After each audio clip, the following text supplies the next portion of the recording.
আসসালামু আলাইকুম। তাহলে মোটোরোলা নিয়ে আসতে যাচ্ছে নতুন একটি স্মার্টফোন, যেখানে থাকতেছে মিডিয়াটেক হিলিও G81 এক্সট্রিমের মতো প্রসেসর দিয়ে IP54 rating, stereo speaker, 5200 mAh এর ম্যাসিভ ব্যাটারি।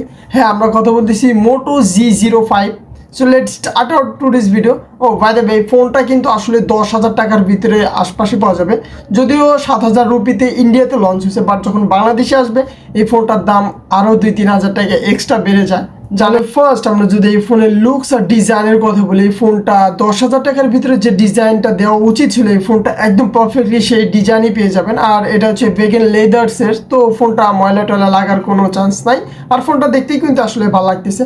তো দেন যদি এই ফোনে আমরা ডিসপ্লে দিকে তাকাই, 6.67 ইঞ্চের IPS LCD ডিসপ্লে ইউজ করা হয়েছে, যেখানে 90 হার্টজের রিফ্রেশ রেট দেওয়া আছে। আর এখানে কিন্তু প্রোটেকশন হিসাবে দেওয়া আছে কর্নিং গরিলা গ্লাস 3 প্রোটেকশন।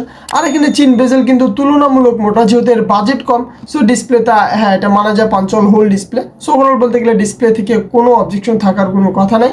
দেন যদি এই ফোন আমরা ক্যামেরার দিকে তাকাই, ডুয়াল ক্যামেরা ইউজ করা হয়েছে। মেন ক্যামেরা 50 মেগাপিক্সেল, দ্বিতীয় কোনো ক্যামেরা নেই, ওটা সেন্সর বলতে পারেন।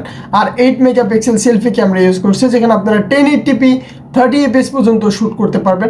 দেন যদি এই ফোনের আমরা মানে গেমিং এক্সপিরিয়েন্সের কথা বলি, এখানে MediaTek Helio G81 extreme processor use করা হয়েছে, যেখানে 12 ন্যানোমিটার আর্কিটেকচার। এই ফোন দিয়ে আপনারা বেশি গেম টেম খেলার চেষ্টা করেন না, এই ফোনটা আসলে গেমারদের টার্গেট করে না, যারা গ্যাজুয়াল ইউজ করে তাদের জন্য।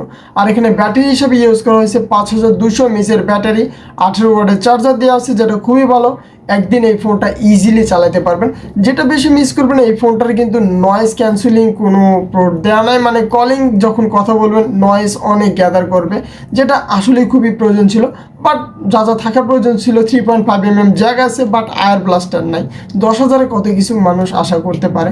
সো ওভারঅল বলতে গেলে এই ফোনটা ইন্ডিয়াতে কিন্তু 7,000 রুপিতে অলরেডি রিলিজ হয়ে গেছে। আমাদের দেশে হয়তো 10-11-এর ভিতরে পাওয়া যাবে, আমাদের দেশ বুঝতেই পারতেছেন। সো এই ছিল ফোনটা।